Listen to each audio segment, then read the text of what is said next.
Welcome to the 2026 Dialogue, a masterclass series by the HR Association of India.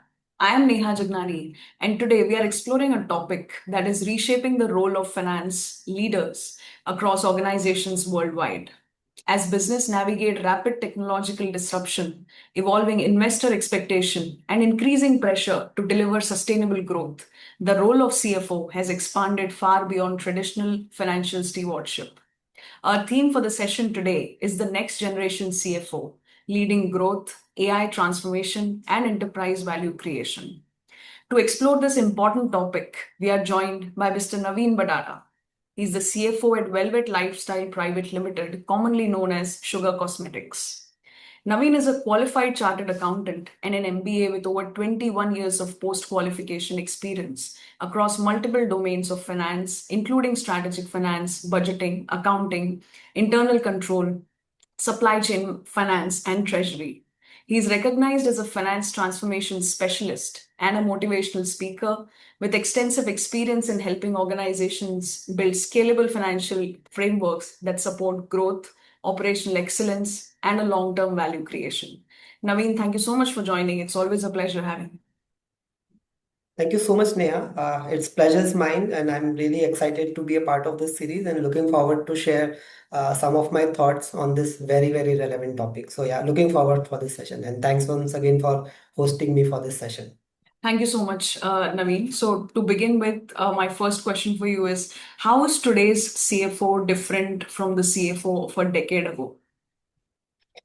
A very tough question, but I think a very, very relevant question at this point in time.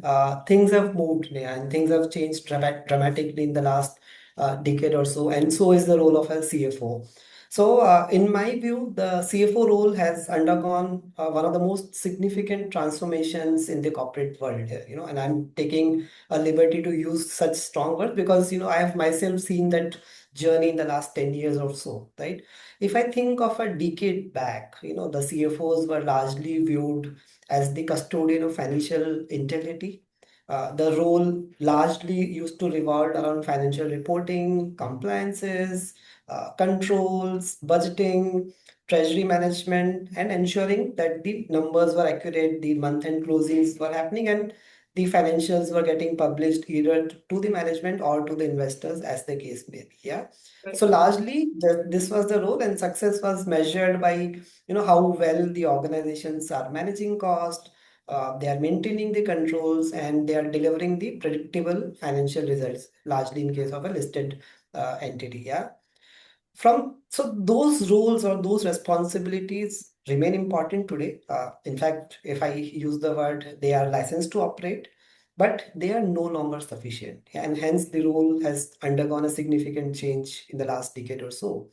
Today's era, CFO is expected to be a strategist. He's just not a financial custodian of the financial numbers, but a strategist, a transformational leader, probably a technology champion, a talent developer, and increasingly a catalyst for an enterprise value creation. Yeah, so a CFO is now looked into as a person who can match shoulder to shoulder with the CEO, match shoulder to shoulder with the board, and be an enterprise value creator, not just the financial numbers analysis or the custodians of the financial numbers. Yeah. So the modern CFO, in my view, Neha, sits at the intersection of strategy, operations, technology, and of course the finance. Finance still remains the core of the role which the CFO does. But in addition to finance, these elements of technology, strategy, operations have got added. So if I were to summarize that how the things have changed in the last decade for a CFO role, uh, in my view, fundamentally the shift has happened from hindsight to foresight. Yeah. So just think of it. Traditionally, the finance used to ask questions like what happened, because it is more of a post-month-end analysis, post-month-end, logical reasoning and questioning to the business teams that what happened, right? That's the history. When the finance teams or the CFOs used to ask a sales leader or the management of the organization that what happened, basis the numbers, basis their financial statements with the CFO used to present. The things which have got changed is that today finance is increasingly expected to answer like what is likely to happen next, right? And that's the biggest shift which has happened.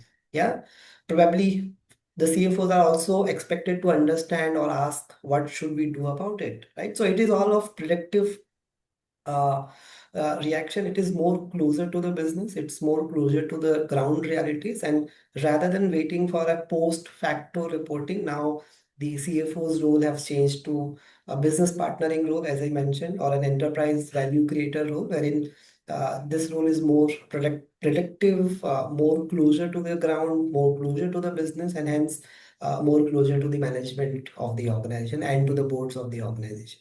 Sure, sure. Thank you so much. I'll just summarize, Naveen. So, a decade ago, it used to be more about financial reporting, budgeting, monthly closing, which has now evolved to how people look as a CFO or finance leaders as strategists, as transformation leaders and catalysts for long-term value creation.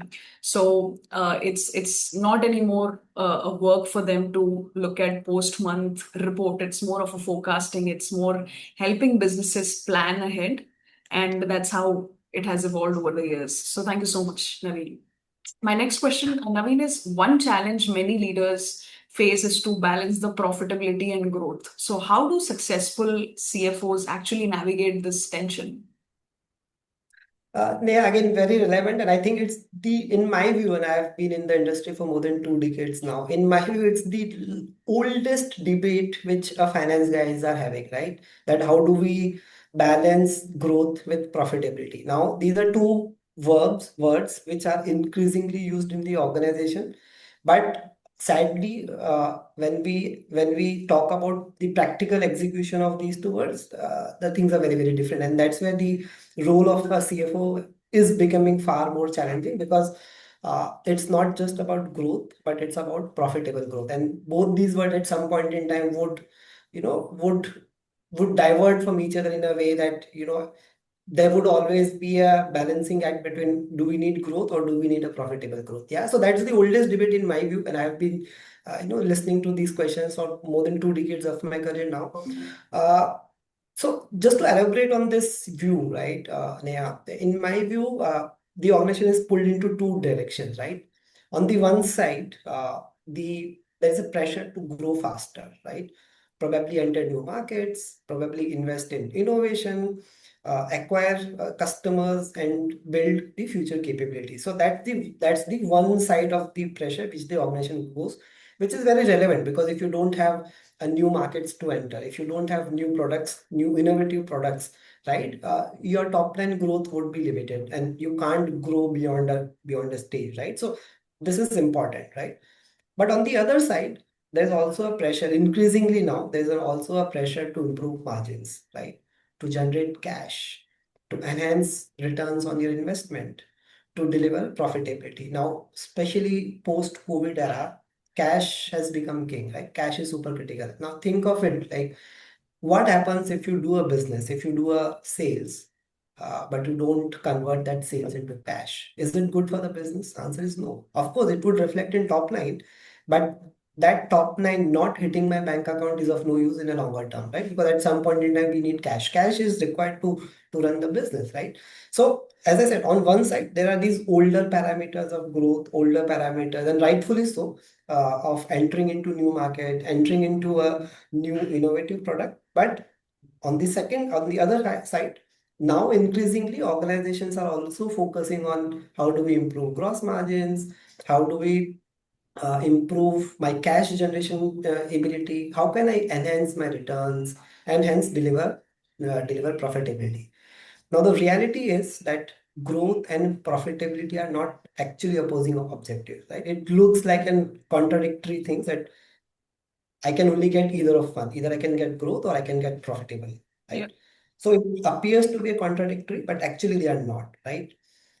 If you think of a business which is a sustainable business for a long term, then you actually need both. You need growth, which caters to the parameters, and you need profitability, because then you are self-sustained and you run the business on your own. Yeah. So in my view, the challenge for the CFOs is to ensure that growth creates value, rather than simply increasing scale, right? And that's the differentiating factor, that an organization who's gunning for growth vis-a-vis an organization who's gunning for a profitable growth. The Yeah. one who's gunning for a growth is just creating value, just creating increasing the scale, vis-a-vis a organization which is gunning for growth and profitability is actually gunning or creating a value to the shareholders, value to the larger larger audience, right? And that's where I think questions which the CFO should not ask. Let's say if the CFO is faced with this challenge of managing growth and profitable growth, what they should not ask, in my view, is how much growth can we achieve? Because then we are only gunning for growth. The better way of asking this question would be, what quality of growth are we pursuing, right? And hence the element of profitable growth comes into picture, right? So is it a profitable growth? Is it a sustainable growth? Does it strengthen our position in the market? Does it improve my long-term value creation for my shareholders? Are the questions which the CFO should ask. And if these are the questions which are being asked in the organization, and accordingly the responses or the answers are catered to, I think then the organization moves into a direction wherein they don't just chase growth, but they chase profitable growth. So it's a very very old debated question. Unfortunately, there is no right or wrong answer, because in some industries, at some point in time you just need growth, but beyond a point, you need a profitable growth. So you need both of them to happen simultaneously at some point in time. And hence there is no right or wrong answer. It's always a dilemma which a finance guy operates with, that whether it should support growth or it should support a profitable growth. And I think as the organization grows mature, as the value creation takes an upper seat in the organization, I think the inclination for a finance professional would be more towards achieving a profitable growth, which is far more sustainable. So that's where the balance has to happen. And unfortunately, there is no right or wrong answer at any given point in time. Sure, sure. Absolutely. Very interesting takeaway here, Naveen. When you see growth and profitability from a slightly different lens, when you see profitability, it means scale. When you see growth, it means value. So when you start putting these two things into picture, you gain a perspective of what kind of growth are you actually looking at? What quality of growth? Is it a profitable growth? Is it a sustainable growth? And that's when the true balance lies and your way forward. So thank you so much for putting this together. My next question, I mean, is we can't have a conversation about the future without discussing AI today. So, is AI changing finance as dramatically as people suggest? So you're touching the buzzword or the buzz topic, which is currently being discussed literally every organization. You open a newspaper nowadays and you will see something on AI. So yeah, it's a buzzword, and I think rightfully so.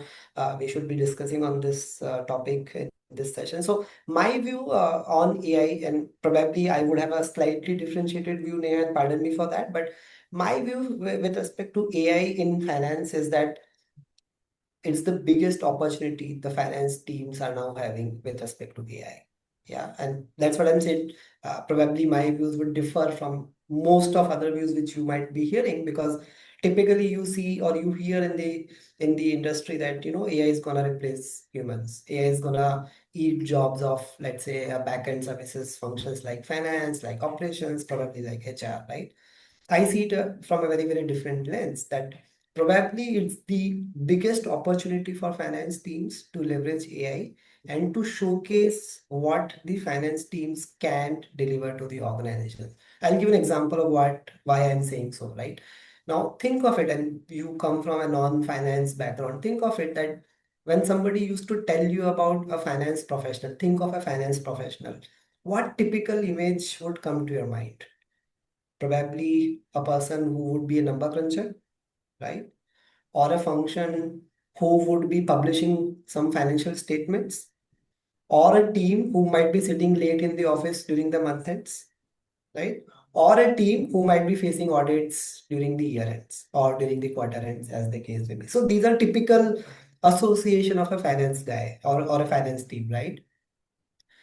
Which is not incorrect, because these are the jobs or these are the roles which a finance team does, right? Now, what happens in if you analyze all of these terminologies which gets associated with finance, uh, the team actually does a lot of voluminous work with respect to transactional part, right? Let's say when you talk about a month-end closing or publishing the financial statements, there's a lot of manual work which the team undergoes every month, every quarter, every year to make sure that the numbers are reported accurately and numbers are reported on time, right? Because if you are a listed company, time is also one of the crucial factors which finance teams struggles through, right? Now, what happens in the gist of handling voluminous data, in the gist of completing the task on time, finance teams spend enormous amount of time in collating the data and publishing the data in a pre-decided format, right? What they miss currently is the analytical mindset, which generally comes from the data. And typically it only happens post the data is published because then you get time to do analysis. You react to the organization saying that, you know what, this geography, this product, this category couldn't work well for us, so we should make some changes, right? So that's the kind of work which typically finance team does. Now, the unfortunate part in this entire scheme of things, which I am trying to mention to you, is that the time wherein the finance team should be spending more is where they are not getting time today because they get engaged with a lot of voluminous data which they do it by themselves. And hence, with the use of AI, all of those low value added work, and pardon me for using these words because there are some jobs which are low value added, right? If you have to collate data into from a multiple Excel sheets to one Excel sheet, they are typically low value added work. Not to say that they are not important, they are important, but they are low value added work. So in those low value added work, your most of your time got consumed, and hence you couldn't focus much on the value added work which you should be doing, right? Now with the adoption of AI and the technological intervention, thankfully finance teams can outsource, again using the term, some of these voluminous transactional low valued work to the AI tools, and hence their bandwidth can be freed to do much more valued tools like as we spoke in the beginning, predictive analysis, predictive forecasting, because you get time. Now you're getting time, your bandwidth is getting free. So without spending any extra minute or an hour in an office, you can still do much more work than probably what you couldn't do in the pre-AI or a pre-technological intervention era, right? And that is where I keep mentioning this into multiple forums that probably that's the biggest opportunity for finance teams uh, to adopt to AI and to do things which AI couldn't do. Mind you, and this is something which again I keep saying very boldly that AI is not going to replace humans. For sure, it's not going to replace humans. But if you don't use AI, then at some point in time, you are going to replaced. Because the person who's using the AI is going to replace you, not the AI is going to replace you. Yeah. And that's the common misconception which typically organizations or let's say the functions typically misconceive that AI is going to replace humans. No, if you don't learn to work with AI, then of course someone else is going to replace you who's probably better equipped than you to work with AI. So that's where I think the reshaping of the thinking has to happen. That AI is actually going to help you as finance professionals. What you couldn't do so far, which you are supposed to do, is where you are getting this opportunity now to do things much more valuable things. Prove your value to the organization and move towards a higher career path. So that's my view. Again, as I said in the beginning, probably it's a contradictory view vis-a-vis what many others would say, but I see it as an opportunity rather than a risk uh, from that lens, Neha. Sure, sure. Thank you so much. So, according to you, AI, presents you with the biggest opportunities if you're from finance. Rightly said that a lot of professionals they spend time in transactional work, manual work, which AI can really intervene and help in.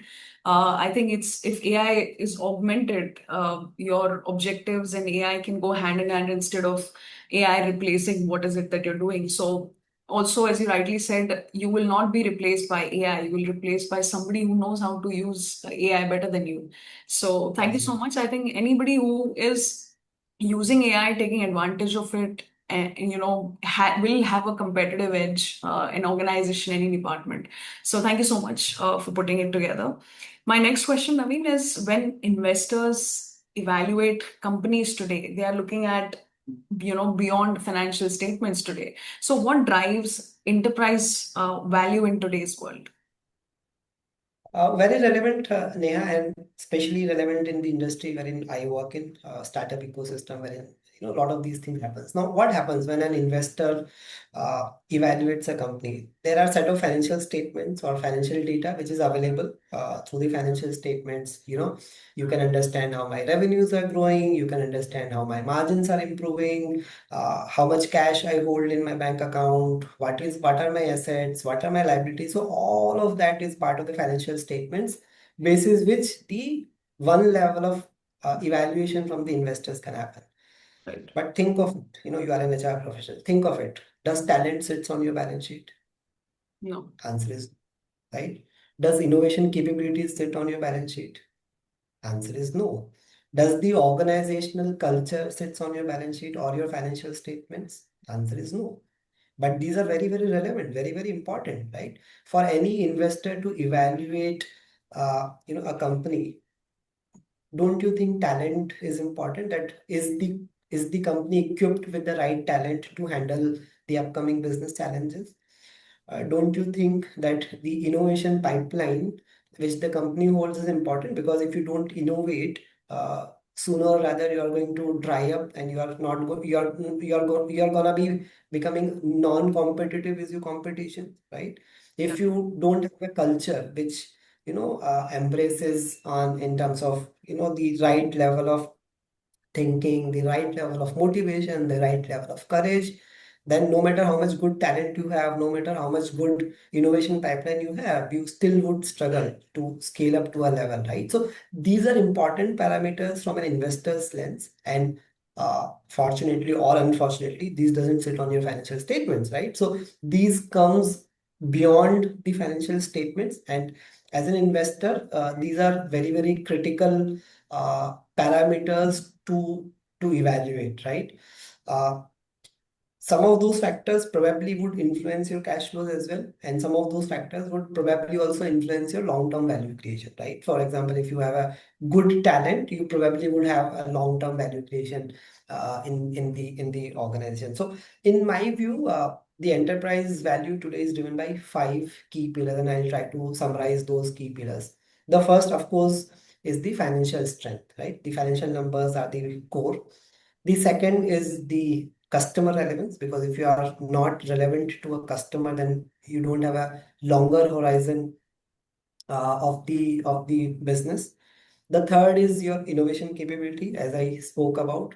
The fourth is your talent and leadership, because if you don't have a right talent and a right leadership to tackle, then you don't have uh, a long-term view on the organization. And fifth, which is last but not the least, is the agility of the organization.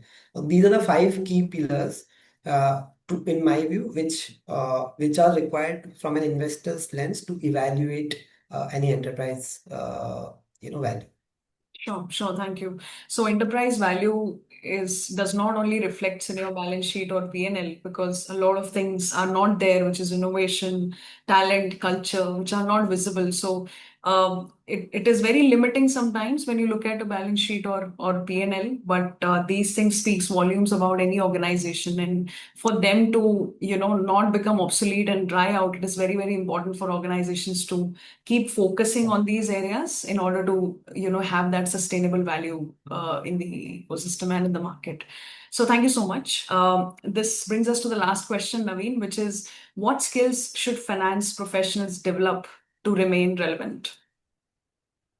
This is one of the questions which I receive more frequently in all my interactions, be it in multiple forums, be it universities, college students. Yeah, so this is very relevant and most asked question for me.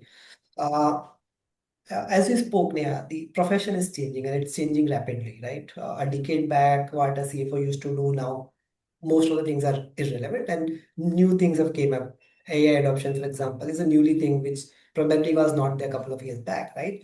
So, in my view, the core of finance professional is, of course, the technical know-how, right? The technical aspects of accounting, financial reporting, you know, uh, how do you report the numbers, how do you present the numbers.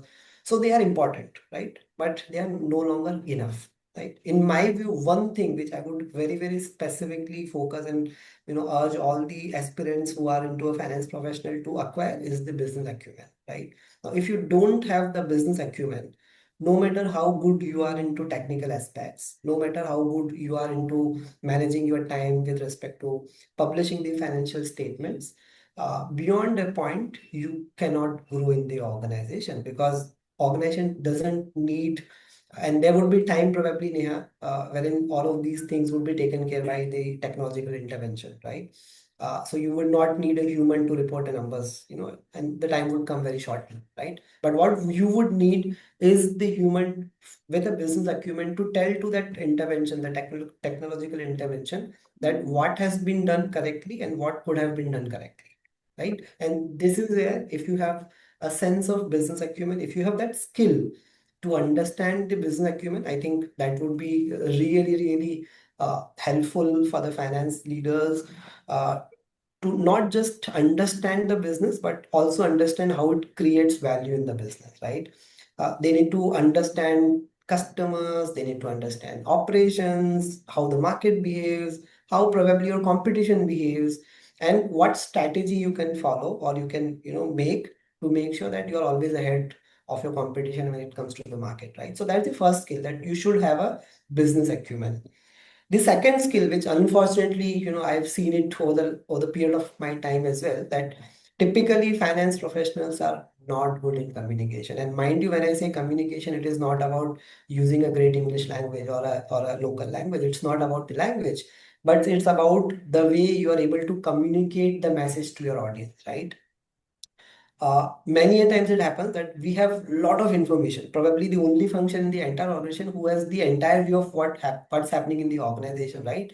So we have bunch of information with us, but we are not able to provide the relevant messaging to the audience by using the right information. And that's where I think I feel sad when I, listen to a lot of these boardroom meetings when the CFOs have the right amount of information, but they are not able to convey it correctly to the audience when it comes to, let's say, speaking to the board members or speaking to the, the management or the CEOs of the company. And I think that's something which finance professionals should actively look into. Again, it's not about English, it's not about grammar, it's about the way you are able to convey your messages to your audience. So that's the second skill which I would urge, or which I would put forward when it comes to acquiring skills from a finance professional.